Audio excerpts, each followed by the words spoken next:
Right. So, with Sandor Clegane, it's on the road again. Or rather, still on the road, I suppose. But, that wouldn't rhyme. And ground rules, don't speak unless spoken to, because you're a child, so silence. And if we meet anyone on the road, let me do the talking, so says Sandor. Also, don't ask questions, and none of these, I've got to pee, are we there yet? Yeah, none of that, yeah, okay? And ideally, please do stop trying to kill me, huh? Okay, will you? Huh? And they finally, only like an hour away from the Green Fork, so I guess Arya will finally get to meet her family. What's left of it, anyway. Her brother, her uncle, mum, her mum, yep, Catelyn, and Arya and the Hound are now riding on a wain. How did Sandor get a wain? What's a wain? W-A-Y-N. The Cambridge Dictionary yields no results there, although we are told in the text that it has 2 huge wooden wheels, and then it needs to be dragged by 2 dray horses, while Sandor's personal horse, Stranger, is following, tied to the wagon. So there. To complete the picture, the Hound is also wearing, I'm not going to call it a disguise, but yeah, he's sort of disguised as a farmer, a huge farmer, all dressed in rough spun with a hood. The hood is important, because the minute someone sees his face in detail, their cover is blown, Anyone would recognize the Hound. He's kind of like a celebrity. His mugshots are everywhere. Wanted, reward, blah, blah, blah. Not to mention the half-burned face, which also helps.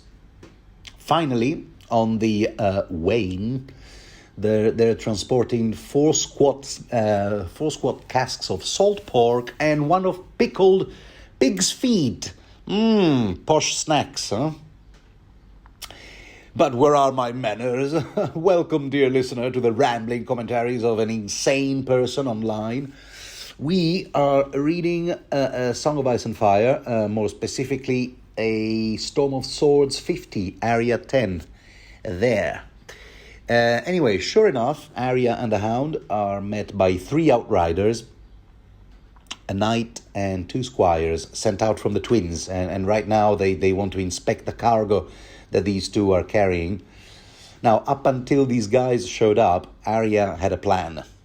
She wanted to reveal herself to whoever they encountered at the twins, as long as it turned out to be someone friendly, wearing either the Stark sigil or the sigil of some other bannermen like Umbers or Glovers.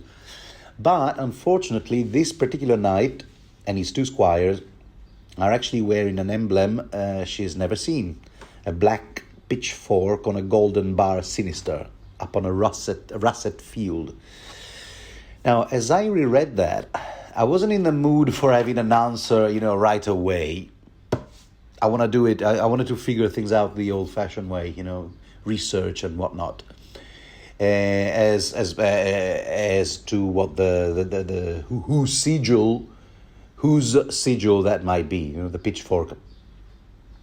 So I went and flipped through the pages of the World of Ice and Fire, page 3, where you have a whole bunch of sigils. So I checked it out, and sure enough, yes, I'd forgotten that the standards are there, but there are no house names underneath. That's not helpful. But still determined to figure it out on my own, I typed the word pitchfork in the digital version of the digital versions of the book, the 3 books, Game of Thrones, Clash of Kings, and this one here. And eventually I found it in this very book. Unfortunately, yes, it wasn't my day. The word pitchfork does appear, but it's in the story of the Knight of the Laughing Tree, which, as you will remember, is told by Mira Reed in a fairy tale sort of format. So yeah, no names there either. It's the Pitchfork Knight and the Pitchfork Squires. Here, let me read you the quote from Mira's tale. Amidst all this merriment, the little Crannock man spied the 3 squires who'd attacked him. One served a pitchfork knight, one a porcupine, while the last attended at night with 2 towers on his surcoat, a sigil all Crannock men knew very well. And I, just like Bran, only recognized the Frey sigil. And that was it. Oh, George, how do you expect us to keep track of stuff? So yeah, in the end I yielded and turned to our friend, the Wiki of Ice and Fire, which told me that the knight who inspected Sandor's cargo was in fact from House Hay, from the Riverlands, bannerman to the Freys. So yeah, no northerner, to be sure. Good call, Arya. Stay incognito. And this was, of course, right before I realized that Sandor Clegane actually tells us, readers, the name of this particular knight, having beaten the crap out of him several times in tourneys. See, that'll teach me the gift of patience. Just keep reading. The answers are coming, Neo. So anyway, the Hay Knight, Donald Hay, stops the Wayne and goes through the usual routine, state your purpose for visiting the twins. Is it tourism, business? Did you win a scholarship? Which is it? And have you got anything to declare? To which the Hound replies with exactly what's expected from a farmer, The dude, let's grant him that. He knows how to get into character when the circumstances require it. He doesn't go into the usual Hound mode, saying things like, my business is my own, and let's see which one of you gets sliced in halves first, trying to stop me. Ha! With, lines like that wouldn't be out of place in a Snake Plissken movie. No, but he says none of that stuff because there's more cops, shall we call them cops? Security. The ensemble of knights, squires, armed gatekeepers. That's it. Gatekeepers. I'll call them gatekeepers. He knows there's more gatekeepers where those 3 came from, so he goes to himself, okay, all right, so I'm supposed to be a farmer. I'll talk like a farmer then. So yeah, hello, oh yeah, hi, Mr. I don't want no trouble.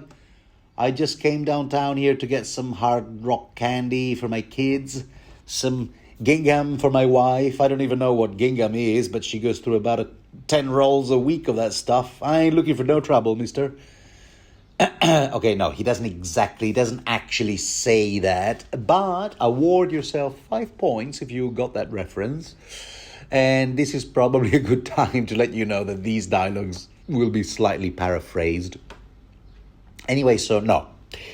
He goes, we carry salt pork for the wedding feast, if it pleases you, sir. You salt pork. No, salt pork never pleases me. Riverlands, you see, they're more accustomed to trouts and sturgeons and blowfish and whatnot, as we shall see. No, actually, the fish served at the feast is actually even poorer than that. And everything seems to go smoothly because the knight, being a knight, he couldn't care less to give a lowborn a second look. Which, if he did, he would realize whom he's dealing with, you see. And Sandor Clegane knows that only too well. In fact, that's exactly what he's counting on, He keeps his hood down, just, keep a low profile, as low as you can, for a 6 feet, 7 feet tall dude. I don't know how tall he is. Yes, so salt pork for the wedding feast, if it pleases you, sir. But yes, the one thing the knight is interested in is Stranger, the horse. Because that's clearly an expensive horse, not a plow horse like the models farmers are expected to own. But Sandor has an alibi for that too. See, he thought of everything, you see. So he goes, yeah, my lady went. Yeah, she told me to bring this here horse, sir. His wedding gift for young Lord Tully. Let's see. So the knights, finally do the Star Wars, stormtrooper thing and tell them to move along. And phew, whoa, that was close, huh? And in fact, things could have turned for the worst if this Donald Hay had recognized Stranger. We learned that he didn't only because he never saw Sandor riding him, from which we can infer, I suppose, that Stranger is a relatively new horse. He came into Clegane's possession recently, is what I mean. And as for the mode of transportation, the wain, this is where Arya reminisces how the hound hijacked it from a real farmer, its legitimate proprietor, from whom he also stole the boots at sword point, And he called all that foraging. Yeah, I'm just foraging, See, it's exactly as what we saw in the previous Arya chapter, where Sandor Clegane made a promise upon knight's honor and then didn't deliver on the strength that knights have no honor. I get, I get your cynicism, Sandor, but let's face it. I mean, you're happy to use that very same treachery when it suits you, huh? So you rob people in broad daylight and call it foraging, spoofing the brotherhood without banners, when they do the same thing, except that they do that. When they do that, you call them hypocrites. What does make you, Sandor? Huh? I got you there. So anyway, Arya keeps getting closer and closer to Cat and Rob, which is great, isn't it? She's thinking, and yet she can't get rid of this knot in her stomach because some things are making her nervous. Well, for one thing, Roose Bolton, he's expected to be there. Will he recognize her? Will he tell Catelyn, "Oi, that's my former cupbearer. Before I gave Elmar Frey the job, my cupbearer who stole my dagger, 3 of my horses, murdered one of my guards. She has a different hairstyle now, but it's her all right." Yeah, I'm saying she has a different haircut because Sandor has given her a haircut.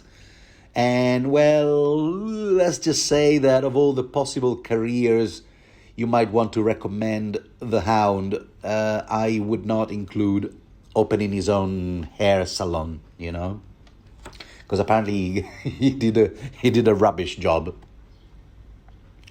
And also another thing that's making Arya uneasy, if we ignore the small detail or the fact that she's been feverish, we should remember that she's been feverish all this time, which is no joke when you're 11. I mean, it's no joke ever, but when you're 11, that really weighs on you. It's nightmarish. And but also, there's this lingering memory of a terrible dream she had the other night. And for the first time in this series, we're not actually told what the dream was about. In these books, dreams always have a function, whether it be foreshadowing future events, prophecies, or giving us a character's backstory. Think of Ned's own feverish, Tower of Joy dream, or Jaime's flashback dreams. But in this case, George chooses to simply tell us that it was a terrible dream. The dreamer can't remember it, so we must leave it at that. Ominous, foretelling of who knows? Who knows? Huh? Anyway, as they get so close to the tween that they can actually hear the music now, which Sandor interprets as the party after the wedding ceremony. So, oh, we missed the wedding. We just turned up for the refreshment, for the reception. It's going to look like a couple of scroungers, which is exactly what Sandor is. But I wonder, will we get to see the actual wedding in the next Catelyn chapter, or will the whole thing be portrayed off screen? Huh? I'm being super coy right now and asking all these questions, by the way. In the off chance that you, dear listener, might be a first-time reader. Because, I'm aiming to keep these commentaries spoiler-free, which is why I'm going to read you the next quote, but I will refrain from making any comments. The music from the castles was louder here. The sound of the drums and horns rolled across the camp. The musicians in the nearer castle were playing a different song than the ones in the castle on the far bank. So it sounded more like a battle than a song. They're not very good, are they? Arya observed. The hound made a sound that might have been a laugh. There's old deaf women in Lannisport complaining of the din, I'll warrant. I'd heard Walder Frey's eyes were failing, but no one mentioned his bloody ears. Okay, so we can agree. Let's just leave it at that. The musicians are terrible. Everyone can agree on that. Not professional musicians, one would almost think. Anyway, moving on. I suppose they all have different day jobs. Arya is looking around for banners that she might recognize, like the Stark Direwolf, the Kerwin Battle Axe, the Glover Fist. But there are two problems she must face. A, she doesn't know all that many sigils because, unlike Bran, I guess she must have paid less attention in Maester Lewin's classes, on heraldry. And B, it's dark and still raining. Plus, the air is not really moving, so all those banners are hanging there like so many wet dish rags or tea towels. So aptly named because they have nothing to do with tea, in Eddie Izzard's words. No, but that's interesting because Catelyn's simile was hanged cats. That's what those banners looked like to Catelyn in the previous chapter. Hanged cats, but dish rags, according to Arya. That's interesting. Does that mean that, unlike Arya, Catelyn have some first-hand experience of what a cat looks like when you hang it? Okay, because we know that Arya did train in catching cats back in King's Landing, and as far as I remember, she never hanged any of them. She was much kinder to cats than Joffrey, for instance. But Catelyn. Oh yeah, look at don't they? The foot. You see wet banners hanging up there from the turrets, and the first thing you think of, oh yeah, don't they look like hanged cats? Is there something you never told us about those darker parts of your childhood, Catelyn? Catelyn, not cat. Or maybe Peter Baelish. Was it Peter Baelish who showed you how it's done? When they were children. Hey, Catelyn, do you want to see how I hang a cat? Not a code word. Just to impress her. Yeah, watch. Gruesome. Anyway, there's more guards stopping Arya and Sandor here, because wagons and carts have all been parked in a circle, around the inner perimeter, around the castle. So once again, who are you? What is your business here? So the hound goes through the usual routine, blah, blah, salt pork, blah, blah, pickled pig's feet in a lovely sweet and sour marinade. Oh, you love them. Blah, blah, blah. But this other guard won't hear any of that. This one is actually wearing a badge that Arya knows only too well. It's the flayed man of the Boltons, which is kind of making her nervous. She wore that badge herself, when she was at the service of Roose Bolton. So and this soldier, the Bolton man, goes, yeah, no, sorry, mate, the castle's closed, closing time. The lordlings are not to be disturbed, says the Bolton man. See, there's a certain, shall we call it, curfew type thing. After a specific hour, no one is allowed in the castle, in or out. That we guess must have been the instructions this Bolton guy has received. No one is to enter the castle. A policy that sounds all kinds of strange, but there you go. At least the Hound is not told to make like a wishbone and split, just a U-turn, because the Bolton dudes concedes. Yeah, but tell you what, he goes, tell you what, mate, why don't you, you said the salt pork and, pickled pig's feet in a lovely marinade sauce, sweet and sour. I'll tell you what, why don't you just unload all your cargo out there by the party tent? Just talk to, what's his face, Sedgkins. Yeah, that's it. He's in charge of beer snacks, and various other party amenities. So yeah, talk to Sedgkins. So they're allowed to get into the camp proper, passing by a bunch of pavilions, almost all of them marked with sigils, which Arya sort of recognizes, pink and gold and green, striped and fretty and checkered, emblazoned with birds and beasts, chevrons and stars, wheels and weapons. She even spots a small wood sigil, 6 acorns on its panels, 3/2/1, from Acorn Hall, which, of course, reminds her of Lady Smallwood, who was nice to her when she gave her shelter. She gave shelter to Arya and the Brotherhood without banners. She also equipped her with a new outfit and said she was pretty and that she had to be brave. All those nice things, Lady Smallwood, who lost a son in the war. She remembers all these things. So they keep going. Through camp noises, horses whinnying and dogs barking, wagons rumbling through the dark, laughter and curses, the clank and clatter of steel and wood. It's a chaotic camp, isn't it? It sort of reminds me of that camp of folks who keep following Daenerys from Astapor to Yunkai, except these other guys here have plenty of food and booze. That's the difference. And Arya keeps looking around for people she might remember from Winterfell.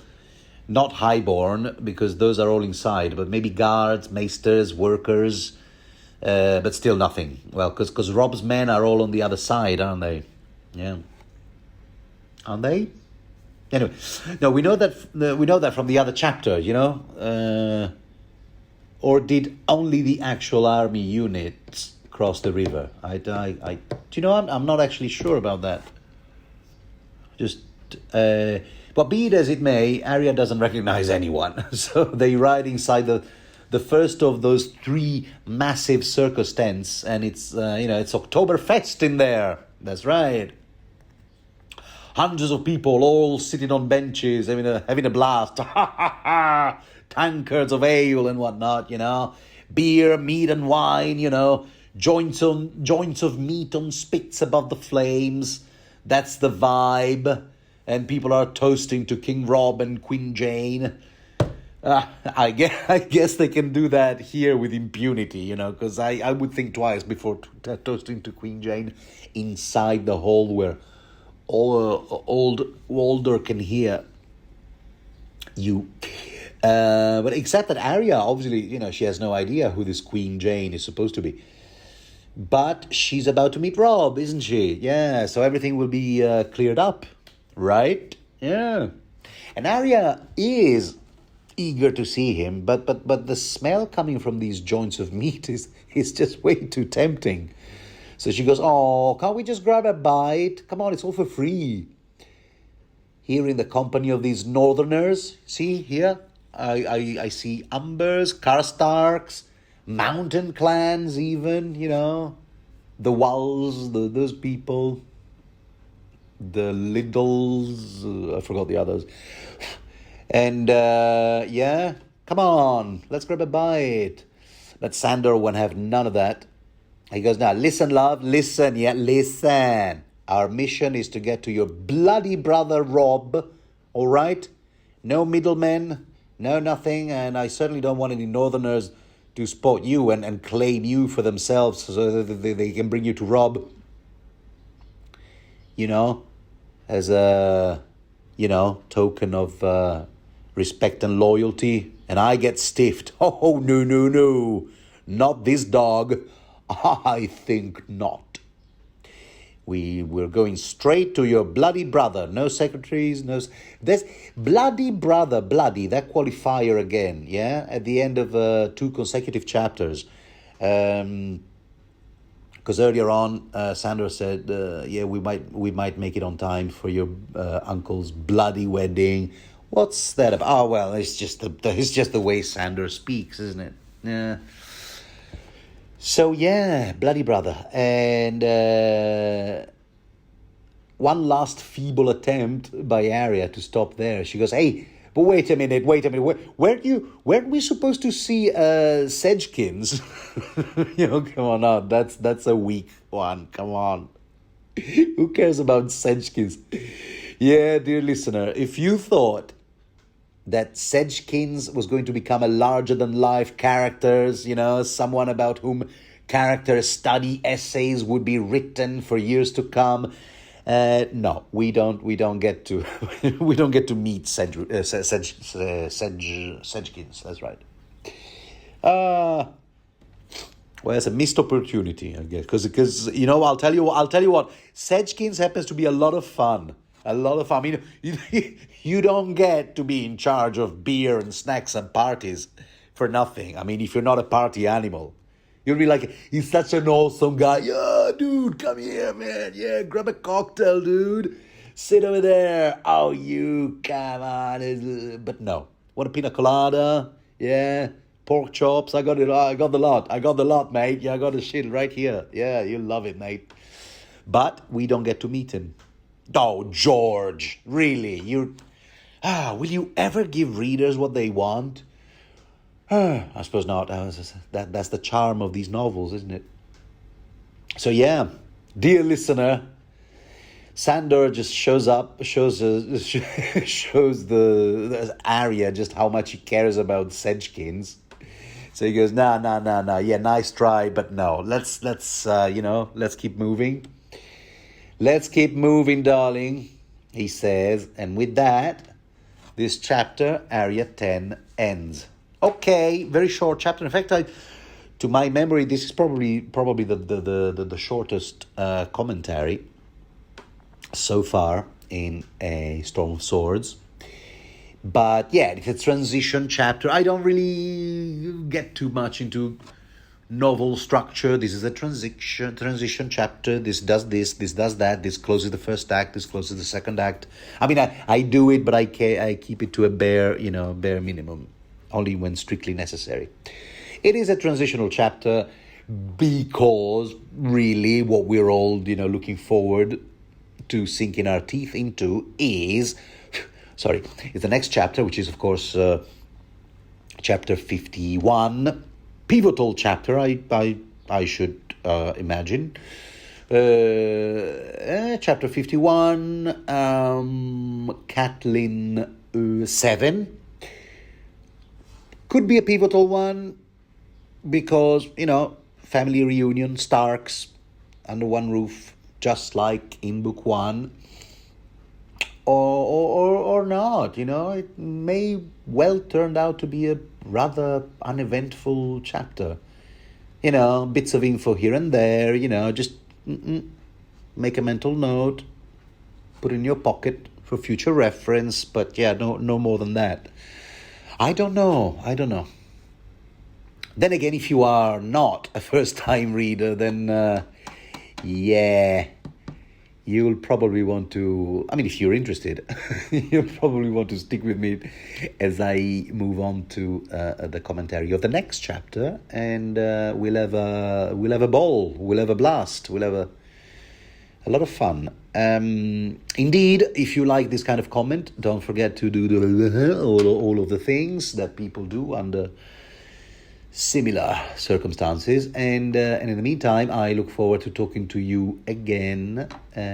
Speak soon. Ciao.